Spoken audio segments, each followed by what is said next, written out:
Hi everybody, welcome back to my channel. Today we're going to cook some more cookies. These are Kolaczkis. This is a Polish cream cheese cookie that is out of this world. You need a package, 8 ounces of softened cream cheese. We also need 2 sticks of butter or 1 cup of butter softened. We're going to need 1 tablespoon of milk. And then we're going to need 1.5 cups of flour. This is all-purpose flour, but if you could use self-rising flour, if you do, you'll need to eliminate the baking powder, but we're going to use a 1/2 teaspoon of baking powder if you're using all-purpose flour. And 1 tablespoon of sugar. It's got very, very low sugar in it. It does have carbs, just not a lot of sugar. And then for the filling, we're going to use a 1/2 package of cream cheese, some lemon juice, and some powdered sugar.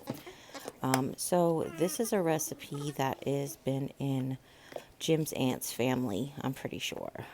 Aunt Lee gave this recipe to Mom. It's just a cookie that she loves. So in a small separate bowl, we're going to put the flour and the baking powder, and we're going to combine them there. Like I mentioned before, if you use self-rising flour, you still just need 1.5 cups, but you can eliminate the baking powder step. But to it, you're also going to add the pinch of salt and the tablespoon of sugar. Normally we add sugar to the wet ingredients, but not in this recipe. Okay? And the pinch of salt.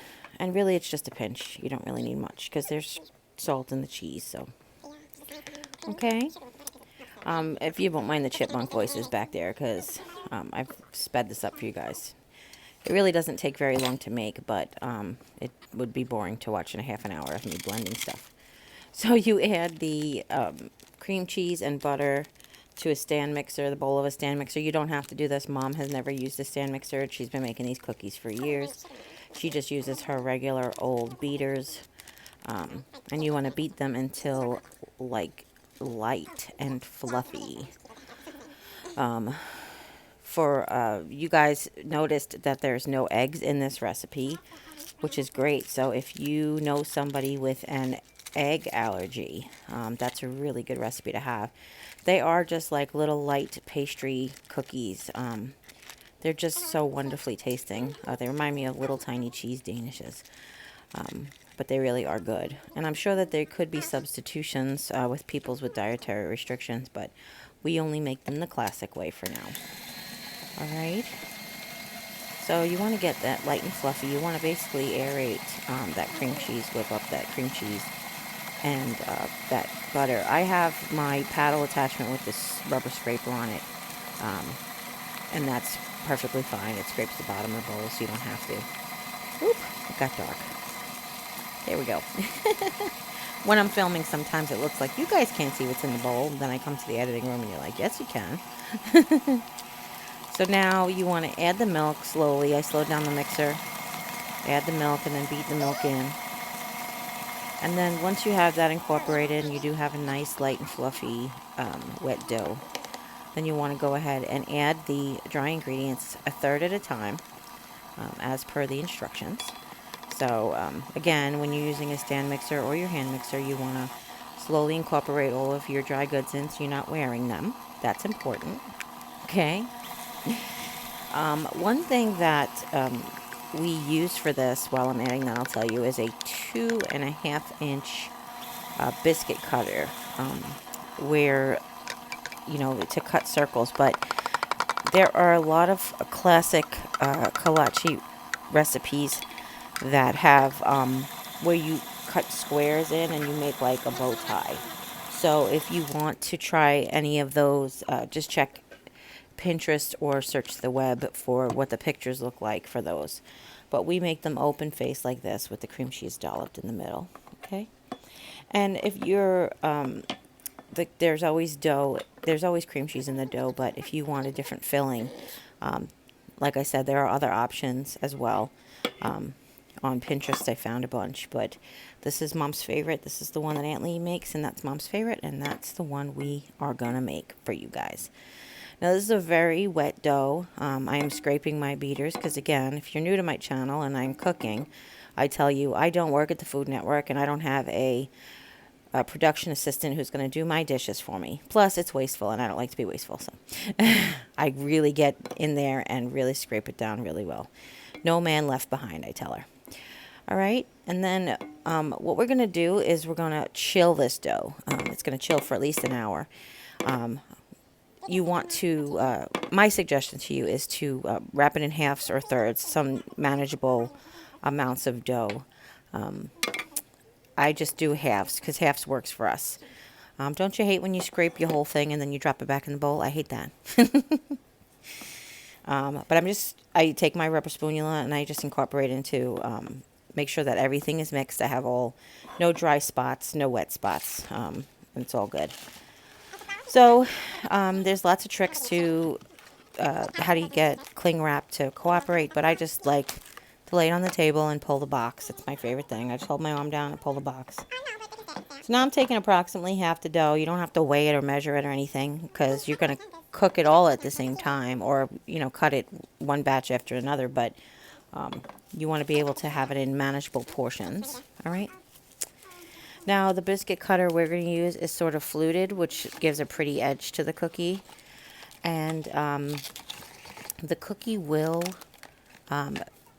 or can misshapen, so they will definitely shrink, but they can also sometimes turn oblong, which is totally normal. Don't think you did anything wrong. That's why I asked my production assistant, I'm just kidding, why we tried to photograph a variety of the shapes for the thumbnail so you guys could see, but you'll see it at the end. And the one thing that I didn't mention in the ingredients that's optional is powdered sugar for sprinkling. That's just an option that Mom likes to do. But again, if you're trying to watch or limit the amount of sugar you have, you can leave that part out. Okay? All right, now they go into a 400-degree oven, preheated. Oh, now they go into the refrigerator for an hour. I don't know what I was thinking. Oh, now we're going to make the filling. So for the filling, we're going to use the a half pack of softened cream cheese, as well as 2 tablespoons of softened butter.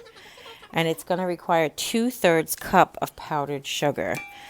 Now, this year we ended up making a little bit extra, which you might have to do from time to time. So just use your conversion chart, or, don't do that next time, I guess.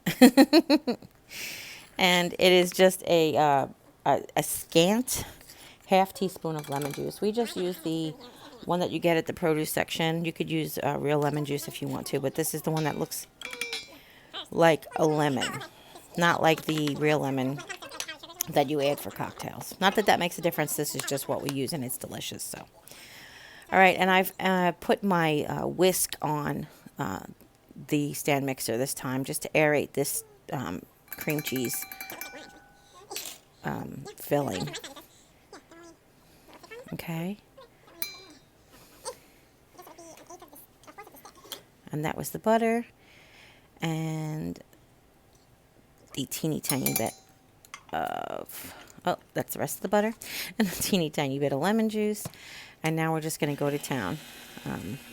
You want to start off slow, just like with flour. Powdered sugar will go aerated, poof, in the air real quickly. And once you have it mostly wet, you can go ahead and beat it so it comes up nice and fluffy. All right. Now you want to have this done before you roll out your dough. We didn't do it right after. We waited about 45 minutes because it doesn't take that long to make the filling. And then this way we're ready to roll it out and put the filling in straight into the oven. All right. Now, you'll need a rolling pin for this. You can get rolling pins and mixing bowls and all those things at the Dollar Tree.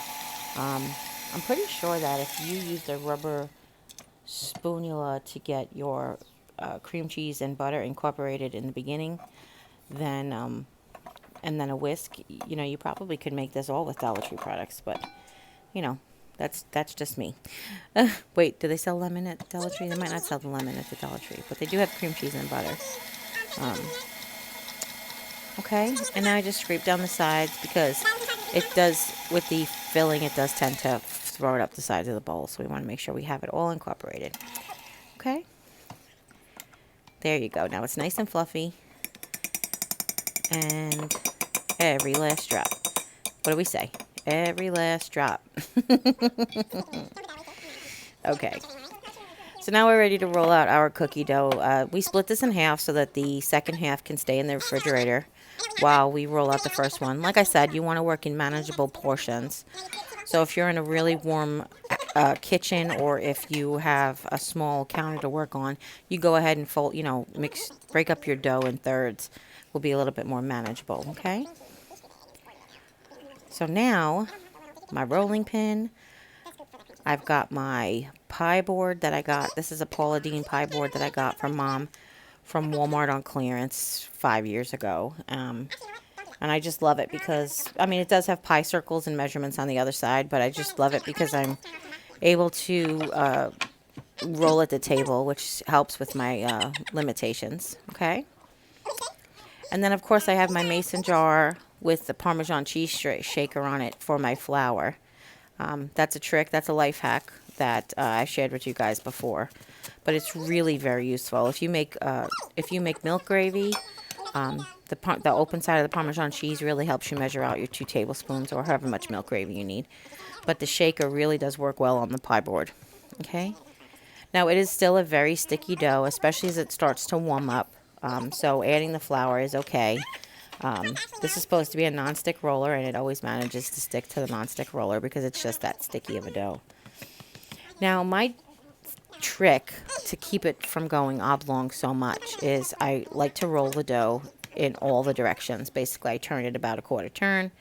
I roll it long ways. I turn it about a quarter turn. I learn to roll it long ways like that, just to try to get it unidirectional. All right? Now, this is the biscuit cutter. It is, like I said, it's a fluted biscuit cutter, 2.5 inches round. And you want to make sure that your surface is well floured so that the dough will just come right up. So here's where Mom's telling me that one was a little too thick, that I should roll it out a little bit thinner. The measurements she has are 1/8 inch. You roll it out 1/8 inch. There are other recipes online, but Aunt Lee's recipe is 1/8 of an inch, okay? So it's a really thin cookie.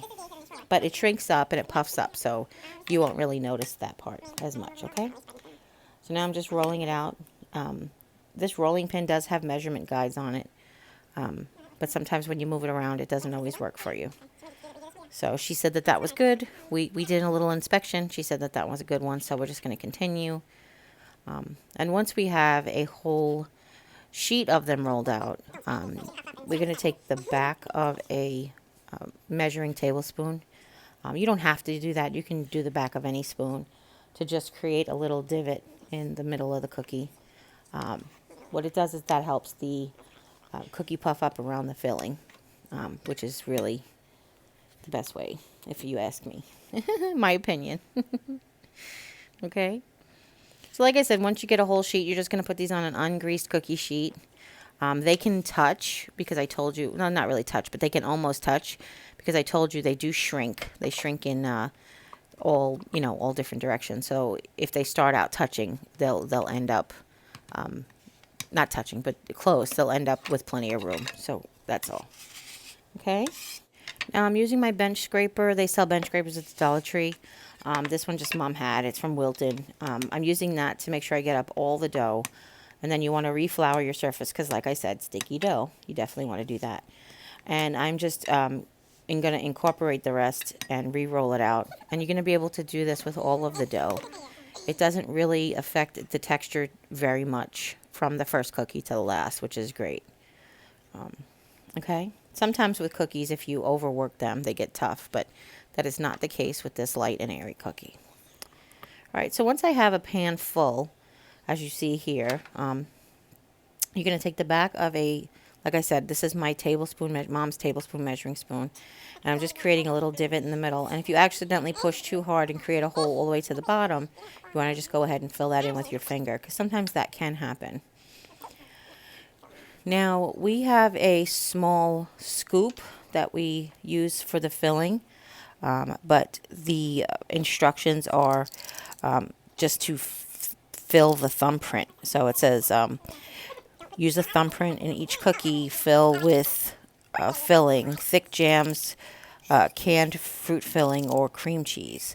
So there is other options, okay? But this is just probably a teaspoon and a half of filling going in each cookie. All right, and like I said, these dishers, these cookie scoops are like just lifesavers when it comes to making as many cookies as we do for the holiday season. Okay. And then you're going to go ahead and you're going to put them in your preheated 400-degree oven. You're going to bake them for 10 to 15 minutes or till delicately browned around the edges. Okay? So what we like to do is we do halfway. We measure them for 5 minutes. Then we turn the pan. When the timer goes off, we turn the pan 180 degrees to get even cooking. And then bake it for the additional 5 to 8 minutes if you need it. This one didn't really need it, so that worked out okay. All right. And then 5 more minutes. Now, Mom likes to sprinkle the powdered sugar right on the pan when they're hot before she removes them to the tray. Oh my gosh, don't they look delicious? So you see how the cream cheese sort of like melts in and the cookie puffs up, and you see how much shrinkage they have. Okay. Oh, look how lovely. So Mom's going to powder sugar them while Jim supervises. Actually, Mom's there to make sure that Jim doesn't steal one hot off the tray. So we're just gonna. This is a powdered sugar from Pampered Chef, not sponsored, but I had it when I made Pampered, when I sold Pampered Chef. So, all right, and then you're just gonna move them to a cooling rack and cool. You can eat them while they're warm. I love them when they're warm, but they're delicious cold too. So have at it. And that's it. I didn't pay a whole lot of attention. I think they were round. Let's put it that way. I think they were round when she made them. I just grabbed them as soon as I could. I asked Mom if when Aunt Lee made them, did they also create that oval shape, and she said that's what her answer was. She said she don't know. She just used to grab the cookie and eat it. Okay? So that's it, everybody. I hope you really enjoyed this cooking tutorial. I hope you love these cookies. They're absolutely fantastic. They're great for Christmas breakfast, even though they're cookie. They do act like a little pastry. If you have any questions at all, please leave them in the comments down below. Don't forget to share with friends and family. Anybody you know might be interested in learning how to make these. And if you haven't yet, click subscribe. And when you do, a little bell will pop up. When you ring that bell, YouTube will let you know whenever I upload a new video. And as always, you take care. God bless. And we'll see you next time. Bye. Enjoy your Kolaczkis. Bye.